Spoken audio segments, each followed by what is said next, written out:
سلام. امروز 27 اردیبهشت 1403 حدود 2 هفته پیش یک مقاله منتشر شد و یک هیجانی ایجاد کرد. پست‌های مختلفی راجبش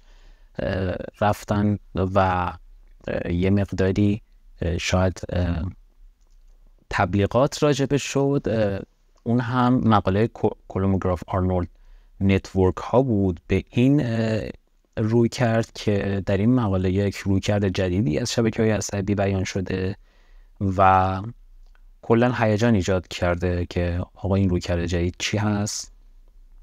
چقدر معتبره، و ادعا اینه که با محاسبات کمتر و شبکه‌های با عمق کمتر این امکان وجود داره که نوع دیگری از شبکه‌های عصبی رو ساخت با عنوان کولوموگراف آرنولد نتورک ها. من هم دوست دارم راجع به این شبکه‌ها یکم صحبت کنم، یکم حداقل کلیاتش رو یاد بگیریم که اصلا این دنیای چیه، نه به واسطه این که حس میکنم این یک تغییر بنیادی در رویه‌های فعلیه، به این واسطه که نوع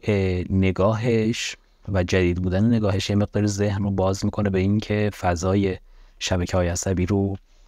به صورت‌های مختلفی ببینیم. تقریبا کل این مقاله و محتوا در این شکل خلاصه شده که بهش برمیگردیم و یک مقایسه بین مولتی لییر پرسپتورون یا شبکه‌های عصبی که تا الان میشناختیم با یک شبکه‌ای به نام کولوموگراف آرنولد نتورک ها، و داستان کلا از اینجا شروع میشه که میاد مفهوم یونیورسال اپروکسیمیشن تئورم رو با این رپرزنتیشن کولوموگراف آرنولد مقایسه میکنه. راجبش حرف میزنیم که چیه، ولی اگه بخوام به صورت خلاصه بگم یونیورسال اپروکسیمیشن تئورم داستانش از اینجا شروع میشه که در شبکه‌های عصبی ما که اکتیویشن فانکشن های غیر خطی دارن، امکان این وجود داره که هر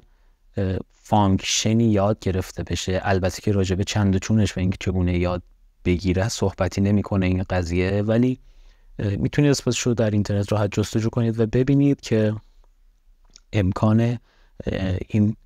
یادگیری هر تابعی وجود داره و واقعا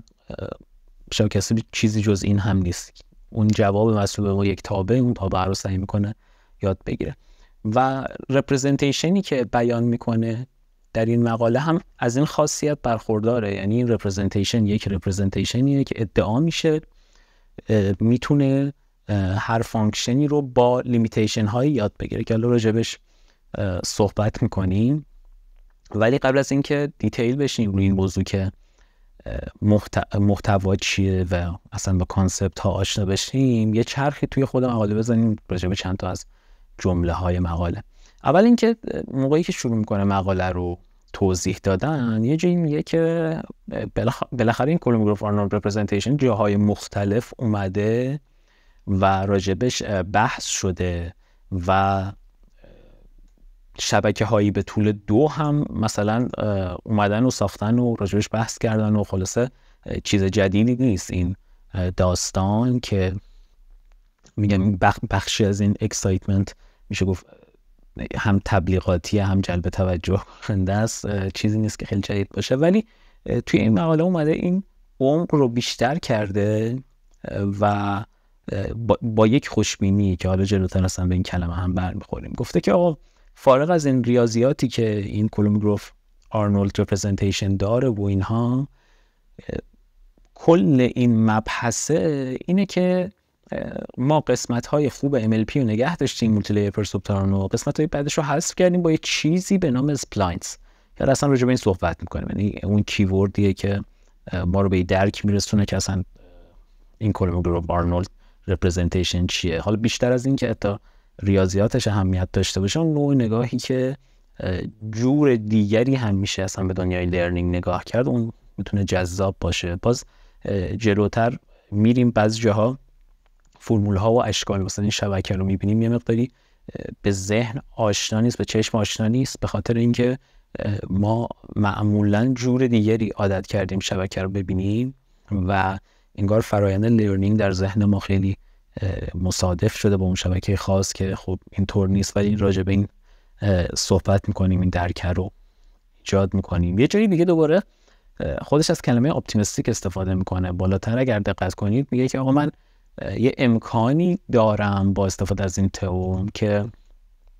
اون واندی فانکشن ها رو، فانکشن های یه بعدی رو یاد بگیرم و مسائل های دیمنشنال رو هم میشکنم به این چیزای کوچیک‌تر که برام قابل یادگیریه.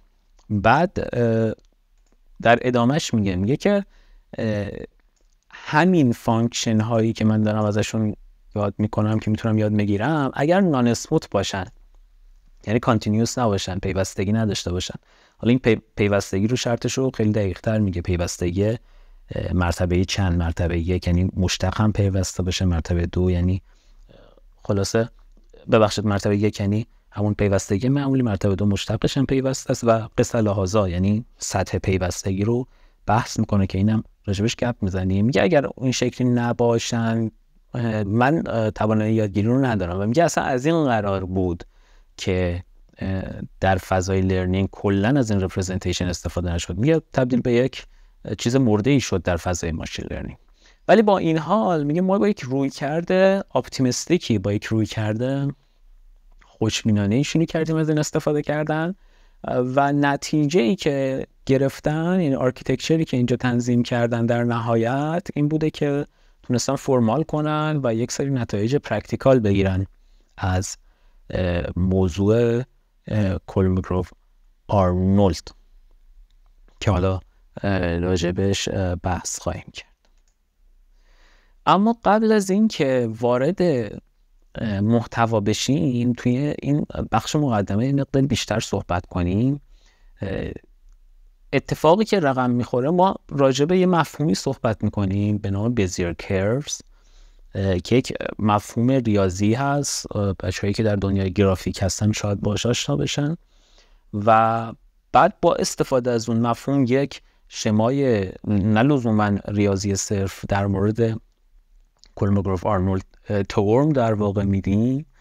و با استفاده از اون شمای کلی میتونیم چنین شبکه‌ای که حالا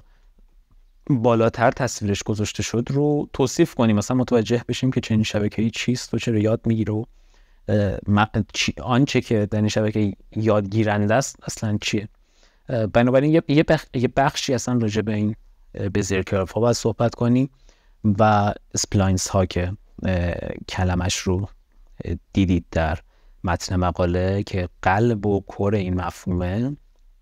و این فرمولی که اینجا میبینید و در نهایت همین فرمول رو در واقع میخوایم بیان کنیم به عنوان اون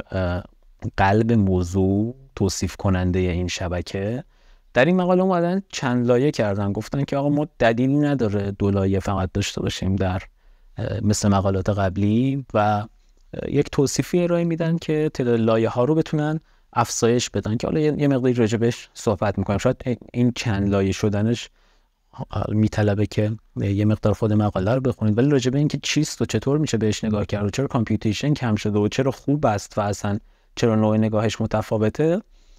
میتونیم در ویدیوهای بعدی با هم صحبت کنیم.